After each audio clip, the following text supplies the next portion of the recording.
antibodi saudara cukup kuat, tapi belum tentu orang di sekelilingmu kuat.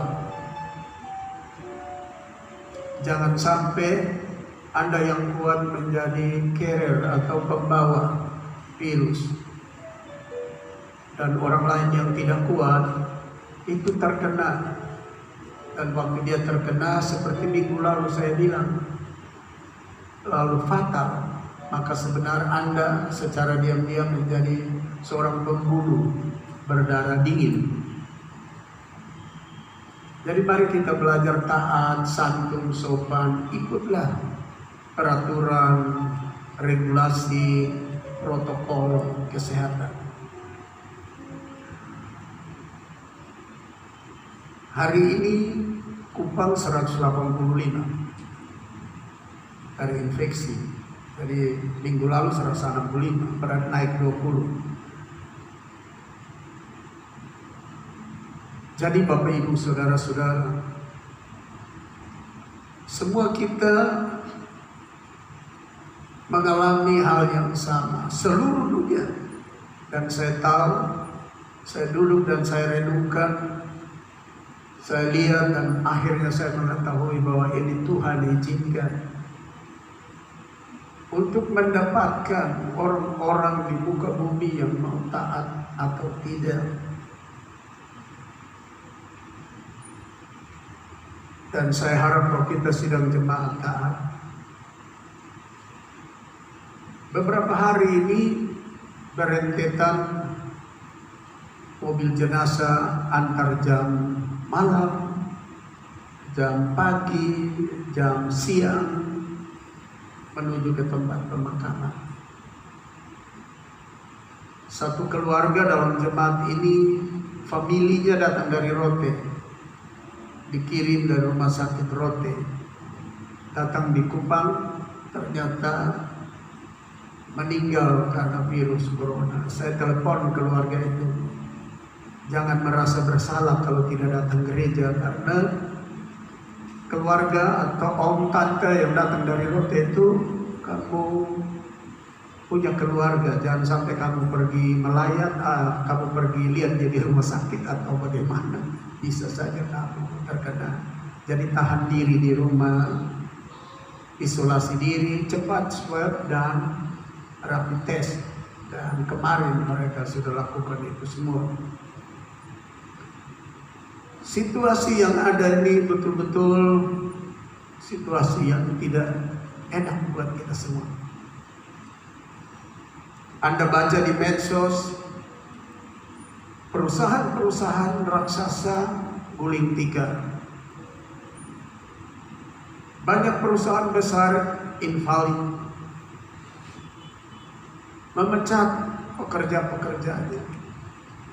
Dan pekerja-pekerja demo karena tidak dapat pesangon, karena memang tidak ada uang.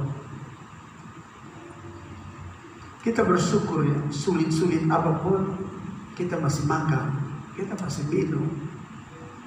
Kita belum melarat seperti dulu di Sudan atau dulu di Ethiopia.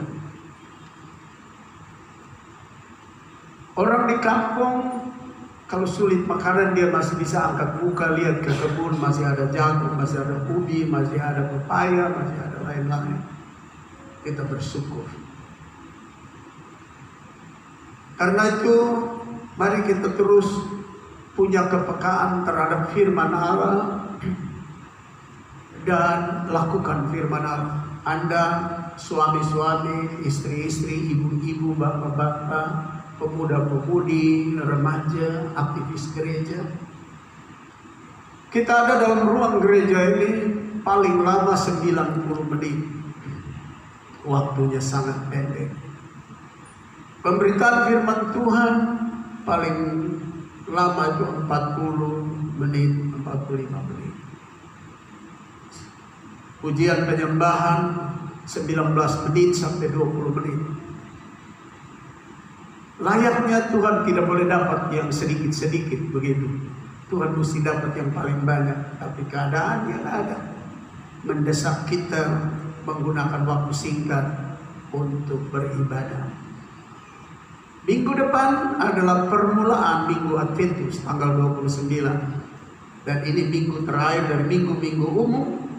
Dan saya mau berkhotbah pada tanggal hari ini 22 November dengan satu pokok pikiran. Matius 25 ayat 13. Watch therefore, karena itu berjaga-jaga.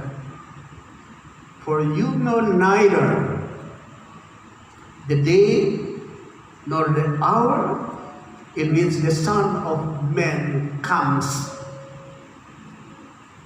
Bahasa Inggris jauh lebih sempurna dari bahasa Indonesia. Sebab bahasa Inggris mengatakan kamu berjaga-jaga, karena itu berjaga-jaga sebab kamu tidak tahu kapan anak manusia itu datang. Tapi bahasa Indonesia dia bilang sebab kamu tidak tahu akan hari maupun akan saatnya.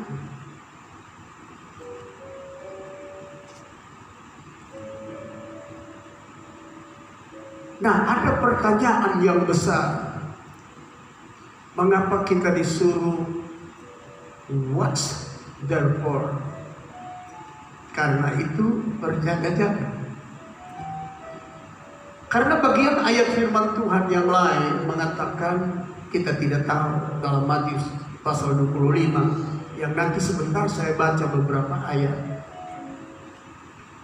Kita tidak tahu anak manusia itu datang waktu pagi, waktu kita sedang tidur, waktu senja, waktu tengah malam, atau waktu ayam berkokok.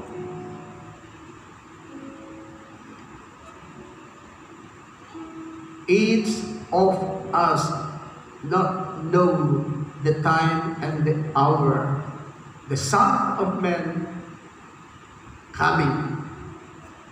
Setiap kita tidak tahu. Firman Allah berkata begitu. Yang diperintahkan adalah berjaga-jaga. Yang diperintahkan adalah bersiap-siap. Yang kedua, karena kita tidak tahu disuruh berjaga-jaga, saya mau kasih tahu catatan kitab terakhir dari Alkitab yaitu Wahyu berulang-ulang kali berbicara dengan kalimat-kalimat yang sangat menarik. I am coming soon. I am coming quickly. Time is hand. Saya datang segera. Waktunya sudah dekat. Saya segera datang. Kitab terakhir ini menyatakan tentang akhir dari segala sesuatu nanti, di mana ia memperingatkan kita. Berjaga-jaga dalam Matius pasal 25 ayat 13 itu watch therefore. Berjaga, karena itu berjaga-jagalah karena aku segera datang. Yang dicatat di dalam Wahyu pasal 2 ayat 16. Anda periksa ayat ini, sebab itu bertobatlah, jika tidak demikian aku segera datang. I will come quickly. Pernyataan-pernyataan pada kitab yang terakhir ini yang Yesus ngomong sebelum catatan firman Tuhan ini ditulis oleh Yohanes. Dia bilang, watch therefore, karena itu berjaga-jagalah, karena aku datang segera. Dan penyampaian ini berulang-ulang kali dalam pasal yang ketiga ayat 11. Aku datang segera. I will come soon. I will come quickly. I will come soon.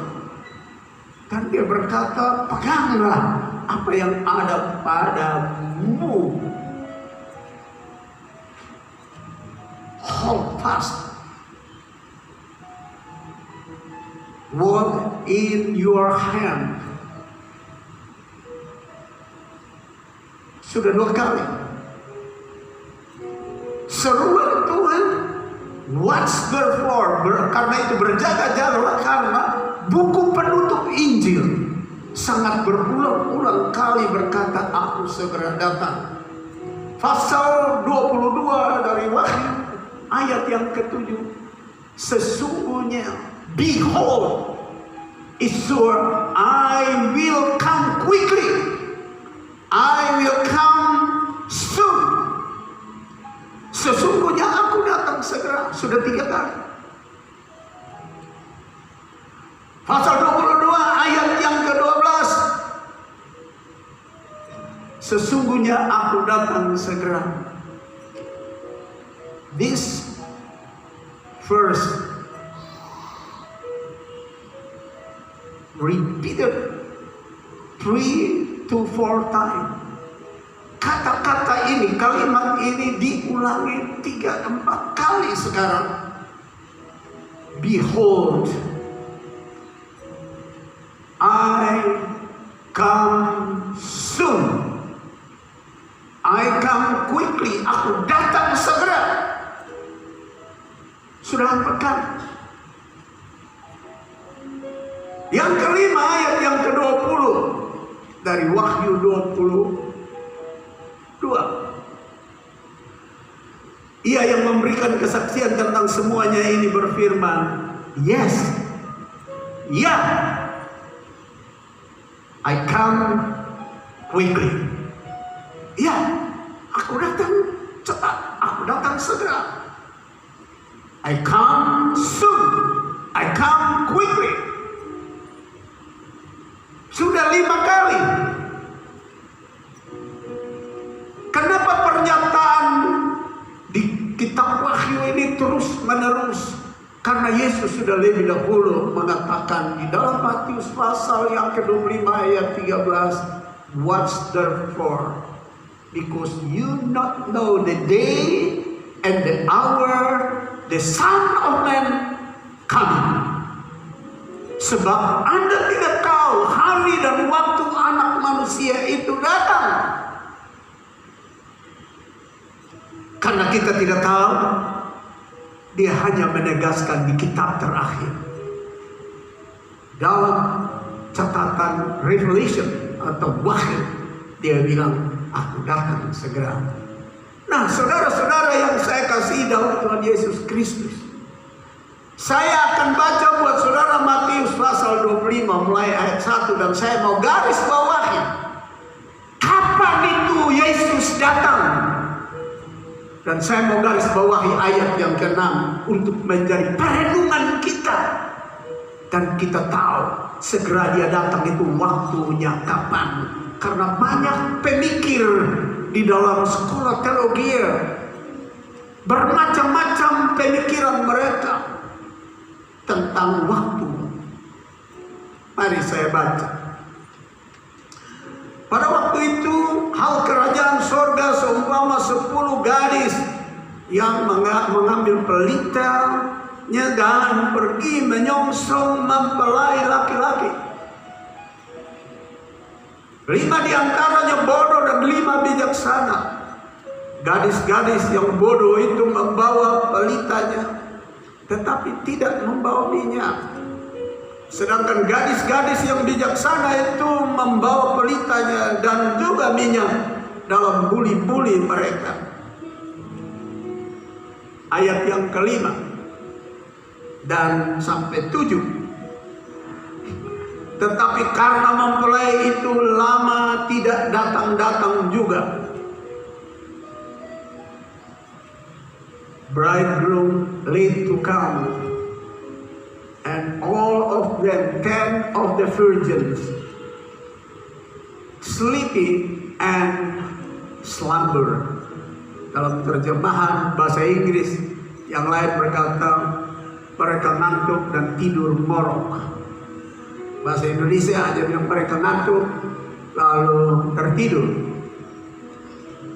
Ayat yang ke-6, waktu tengah malam terdengarlah suara orang berseru, mempelai datang, songsonglah dia. Ayat ini yang saya mau supaya kita renungkan bersama untuk mendapatkan sesuatu yang tepat dan benar.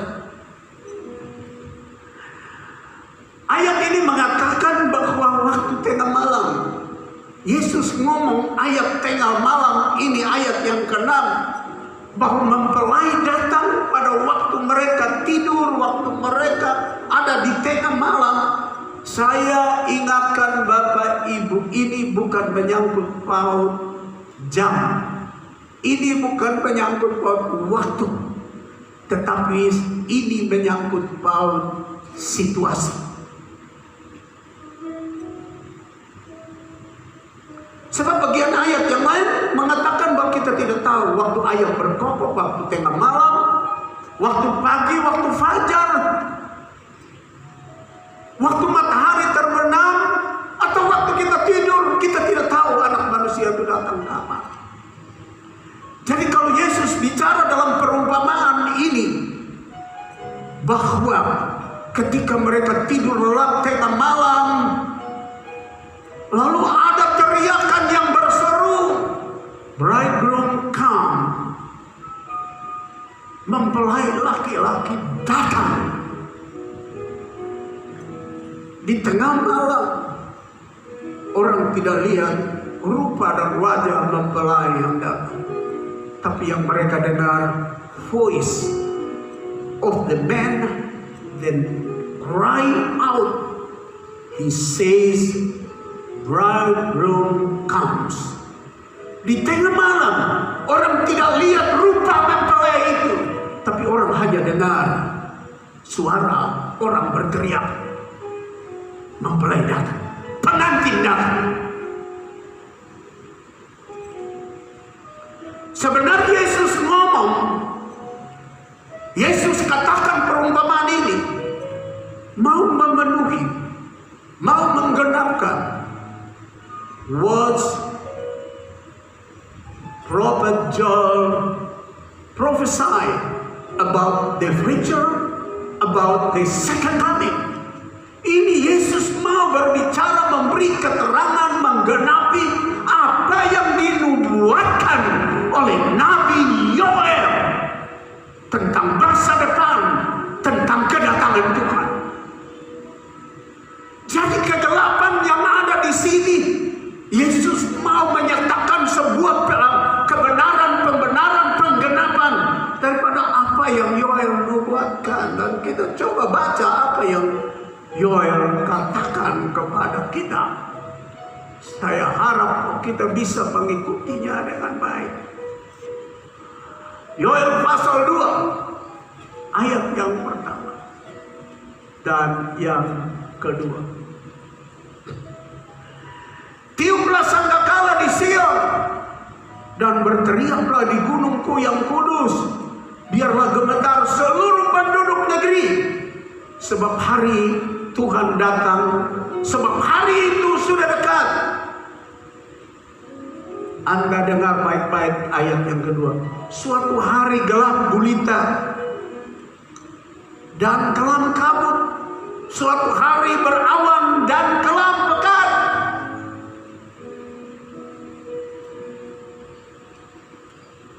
Ini nubuatan yang berbicara waktu itu. Waktu kelam, waktu gelap, awan yang kelam. The word of God says that's time, the thick dark and gloomy time. Waktu itu adalah awan yang tebal, gelap dan kelam kabut. Kedatangan Tuhan itu datang. Waktu Tuhan datang situasinya begitu.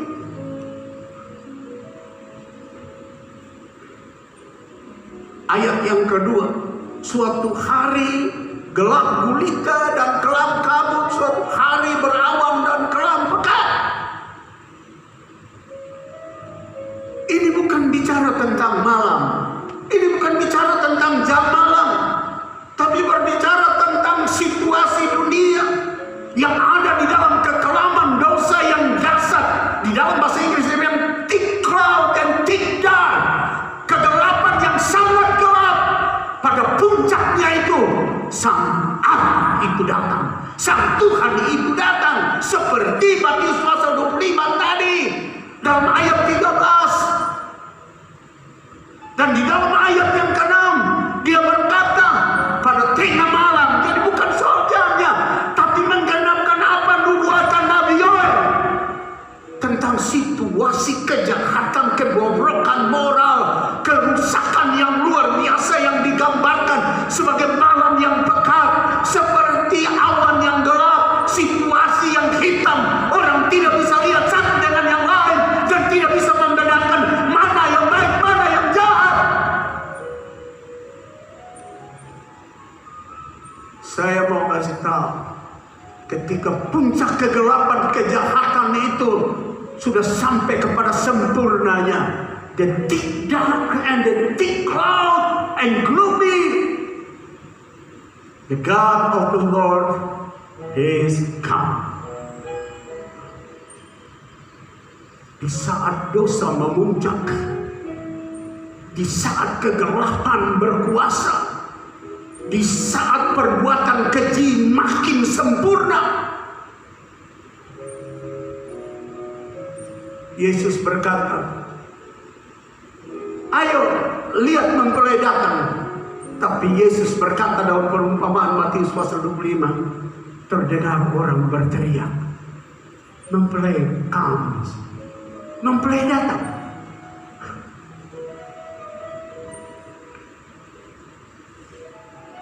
Di dalam Amos, juga di dalam Amos 5 ayat 20, bukankah hari Tuhan itu kegelapan dan bukan terang, kelam kabut dan tidak bercahaya. Situasi tidak aman, tidak ada yang baik, puncak kejahatan makin meningkat. Jadi Yesus ngomong dalam ayat yang ke-6 Matius pasal 25, tidak berkaitan dengan jam tengah malam, tapi menggenapi apa yang dinubuatkan Yoel dan Amos. Waktu kejahatan memuncak, kegelapan memuncak, di saat orang tidak bisa lihat apa-apa, hanya ada satu yang masih diharapkan, yaitu mendengar. Saya ingat satu waktu di rumah kami, PLN suka mati kan. Jadi gelap, anak-anak cucu-cucu berteriak, menangis, gelap. Termasuk ibu gembala juga sudah cari terang kalau sudah gelap. Lalu saya berteriak, diam semua, opa ada di sini, datang di sini, ayo cepat pegang-pegang apa-apa, datang di sini, jangan menangis, jangan berteriak. Mereka tidak lihat opa, they not see their grandpa, but they hear grandpa voice. Mereka tidak lihat opanya karena gelap, tapi mereka dengar voice of their grandpa. Mereka dengar suara dari opa mereka, lalu mereka datang. Saya mau bilang kepada saudara, di saat kegelapan, kejahatan, dosa mulai sampai kepada puncak, kekelaman yang tebal itu mulai sampai kepada puncaknya, mata kita sudah tidak bisa lihat, membedakan secara baik. Sebab kadang-kadang setan, dia muncul seperti rupa domba, tapi sebenarnya serigala. Kita susah melihat. Yang masih tinggal pendengaran, bisa dengar. This is my Savior voice, my good Savior voice, or Satan voice. Ini suara gembala agungku atau suara setan di tengah kegelapan ini. Saudara tahu, 2 hari ini saya bergumul luar biasa ketika membaca draft PBB untuk membangun gereja dunia. PBB punya draft memiliki gereja dunia yang dipimpin oleh PBB, yang isi draftnya Pertama menyatakan bahwa kekristenan adalah musuh dari program PBB. Karena PBB setuju aborsi, gereja tidak setuju. PBB setuju kawin homoseksual, laki-laki dengan laki-laki, gereja tidak setuju. PBB setuju lesbi menikah, gereja tidak setuju. PBB setuju aborsi, gereja tidak setuju. Itu sebabnya PBB harus mendirikan gereja dunia yang dipimpin oleh PBB, lalu seluruh regulasi PBB harus diikuti oleh semua gereja. Dan saya baca surat yang diedarkan oleh United Nations ini. Saya bilang dalam hati saya, kegelapan sudah dekat sempurna. Tengah malam sudah dekat sempurna. Dan kalau sudah sempurna tengah malam kegelapan itu, kita tidak bisa lihat apa-apa lagi. Tapi kita bersyukur dalam perumpamaan 10 anak darah itu. Kita harap kita punya telinga rohani yang baik untuk dengar pride of someone speak to the old 10 of virgins. Bridegroom comes. Teriakan suara kencang di tengah malam itu mengatakan mempelai datang, saung-saung dia. Sebab semua gelap tengah malam. Kita tidak bisa tahu apa.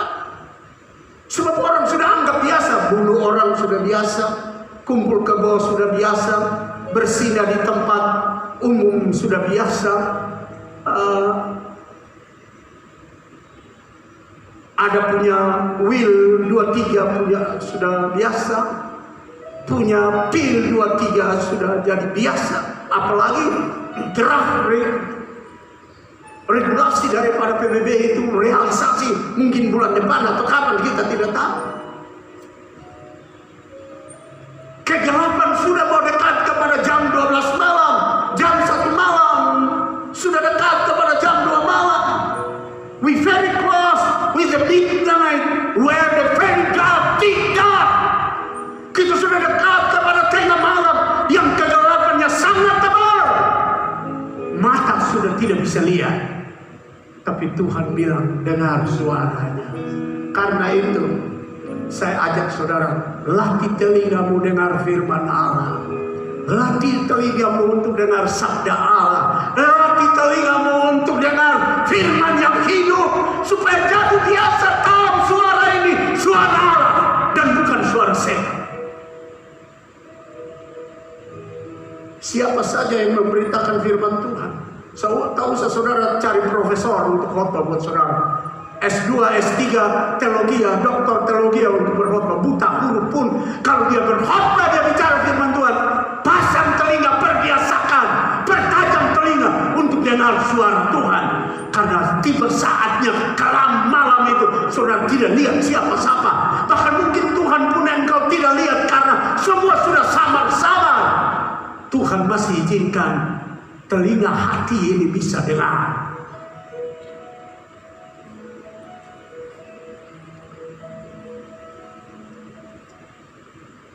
Jadi ini bukan soal jam malam Yesus datang.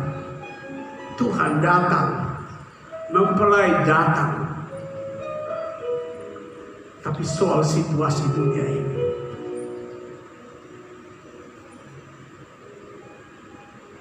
Bapak Ibu, saudara-saudara, karena itu Matius pasal 25 ayat 13, watch therefore, because you not know the day or hour the Son of Man comes. Karena itu berjaga-jaga, karena engkau tidak tahu kapan anak manusia itu datang. Tapi wahyu berulang-ulang kali, buku penutup ini berkata, aku segera datang. Dan kalau dia berkata dalam buku terakhir, aku segera datang sebagai penutup, sebenarnya mau menjawab apa yang Yesus bilang, berjaga-jaga. Karena Anda tidak tahu.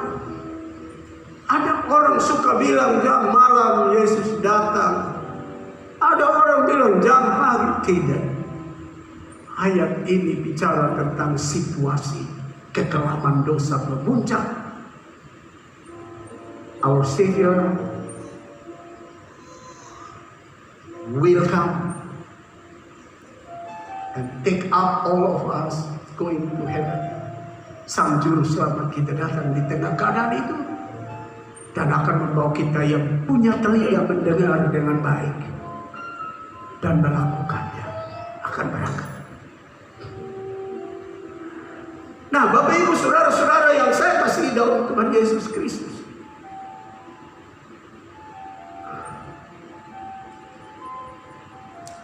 karena itu pula dalam kitab yang terakhir, kitab Wahyu, berulang-ulang kali berbicara,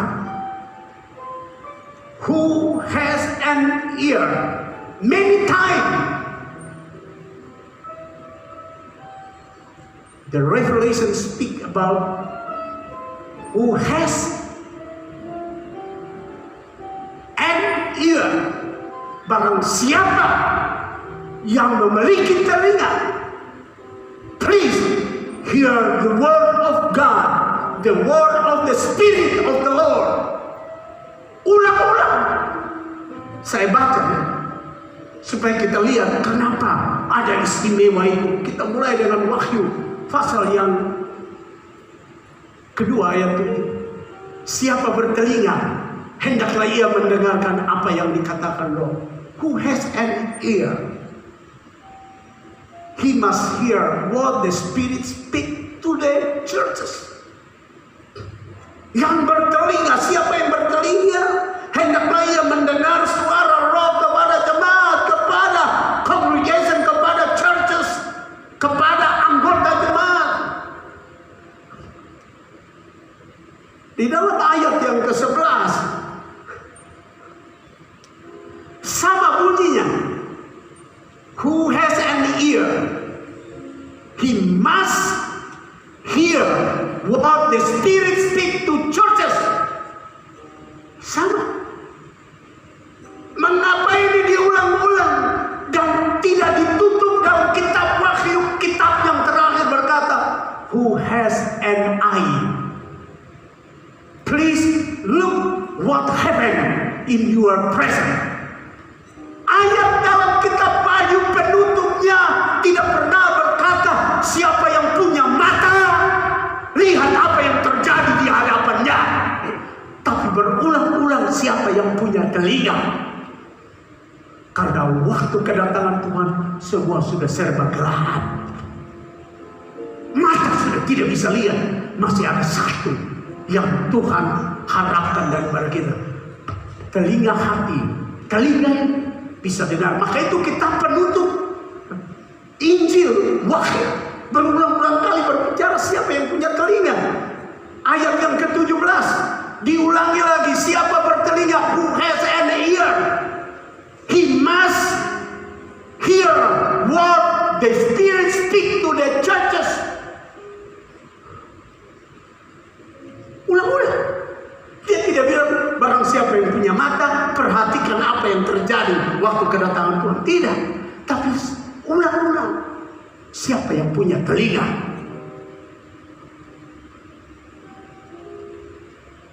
Saya lanjut lagi.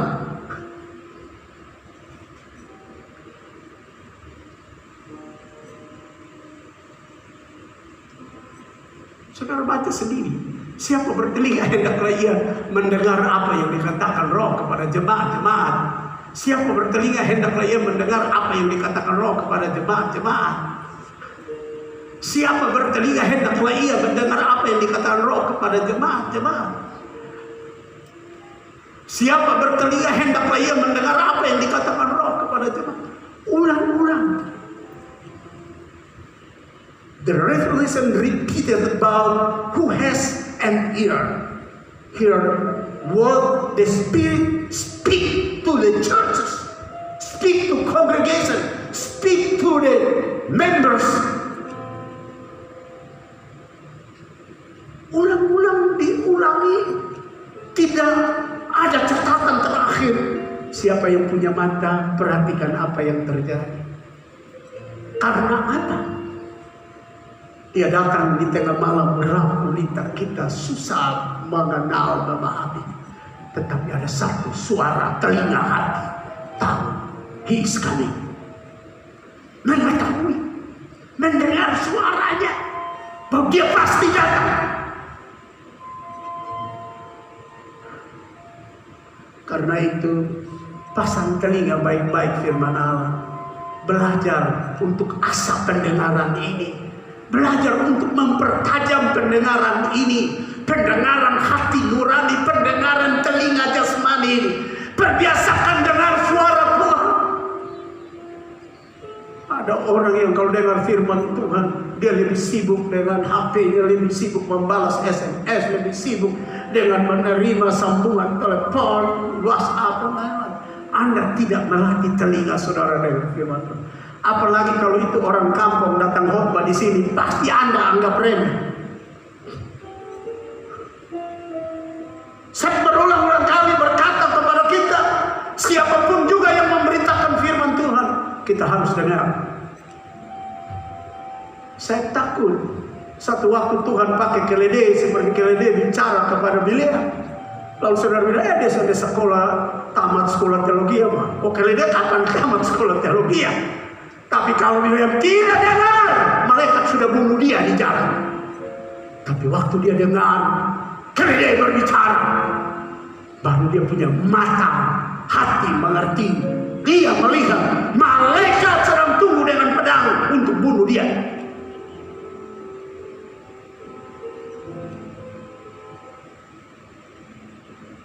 Bapak Ibu saudara-saudara, minggu umum yang berakhir hari ini dan minggu depan adalah minggu Adventus yang pertama. Therefore, you must watch therefore. Karena itu, hendaklah kita berjaga-jaga. Sebab jangan kita berpikir kita akan lihat Yesus datang dengan sempurna. Karena waktu dia datang dengan sempurna, semua serba gelap. Gelap karena dosa, karena kejahatan sudah memuncak. Dan andalan tadi Yesus kasih ingat. Dengar, ada orang berteriak, mempelai datang.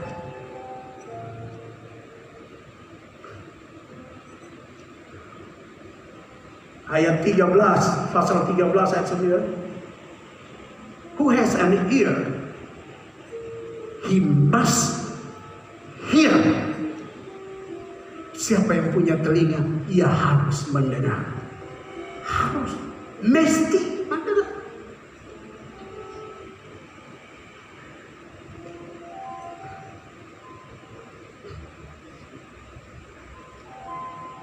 Ibrani pasal 3 ayat 7 berkata, sebab itu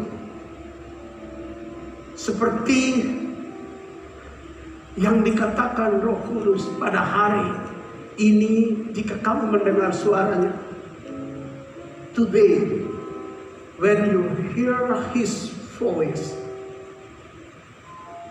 don't make your heart heartless.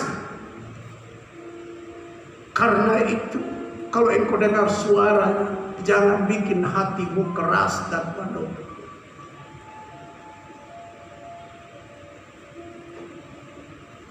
You must open your heart and say to the Lord, please come in and stay in my heart now and forever. Anda harus berkata, Anda buka hati dan berkata, masuk ke dalam hidupku dan tinggal untuk selama-lamanya.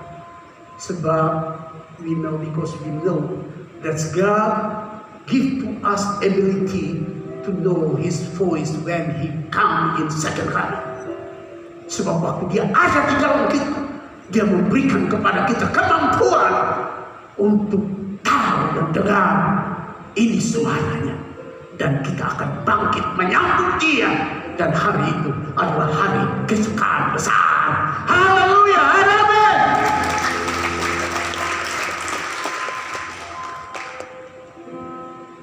Itu sama dengan Ibrani pasal 3 ayat 15, bunyinya sama. Dan saya mau katakan yang sangat jelas dan sempurna menegur dan menasihati kita, Yesaya 51 ayat 4 yang berkata, perhatikanlah suaraku hai bangsa-bangsa, dan pasanglah telinga kepadaku hai suku-suku bangsa. Jadi saya mau Anda baca itu dan kita baca. He command us to look for and give attention, to look and to hear what He speak to nation, to kindred, and every people. Dia bilang, dengar baik-baik, bangsa-bangsa, keluarga-keluarga, suku-suku, dengar baik-baik.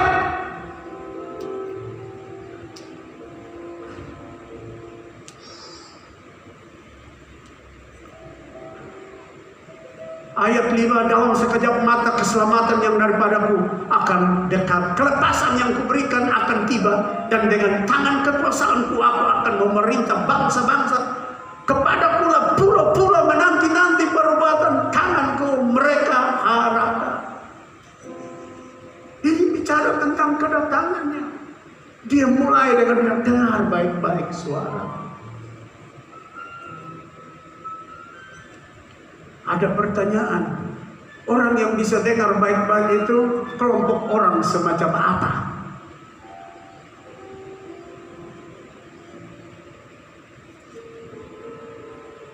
Orang yang mendengar baik-baik itu kelompok manusia seperti apa?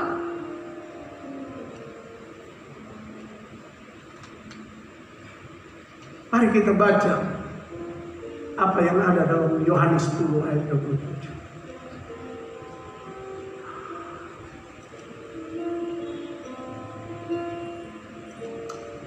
My sheep hear my voice,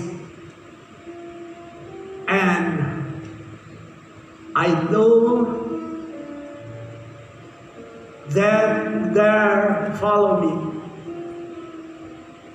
and I give my life to them as the everlasting life, and they don't die forever.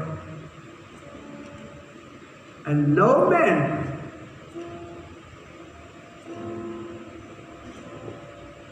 take them out from my hands. Kelompok yang bisa mendengar suaranya adalah kelompok domba, bukan kambing. Kambing suka meloncat pagar, kambing suka kawin sembarang, kawin suka berbuat melawan tuannya. Tapi domba, they follow shepherd in custom. The shepherd walk in the front and sheep follow the shepherd. Di dalam kebiasaan, gembala itu jalan di depan dan domba ikut dari belakang.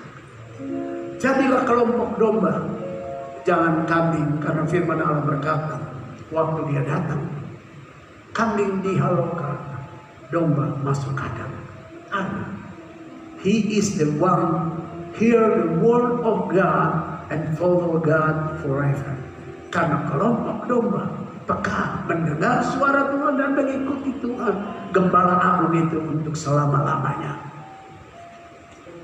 Sekali lagi, berjaga-jaga. Watch therefore, because we don't know the day and hour the Son of Man comes. Karena kita tidak tahu kapan anak manusia datang, hendaklah kita berjaga-jaga Tapi kita harus tahu, kitab terakhir berkata, I will come soon. Many times the Revelation speak about that.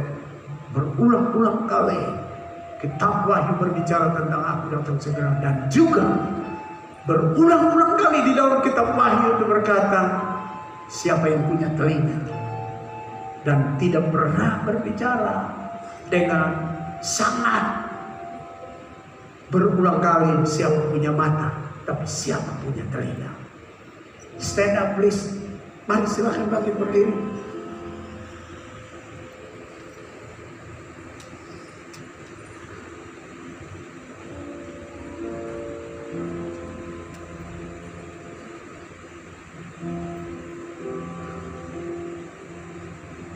Mari kami tunduk sejenak. And in this Sunday night service tonight, this is the time for you. Dan hari ini dalam kebaktian malam ini adalah waktu buat kita. Kita katakan kepada Tuhan, we say to the Lord, God, train my ear to hear your voice.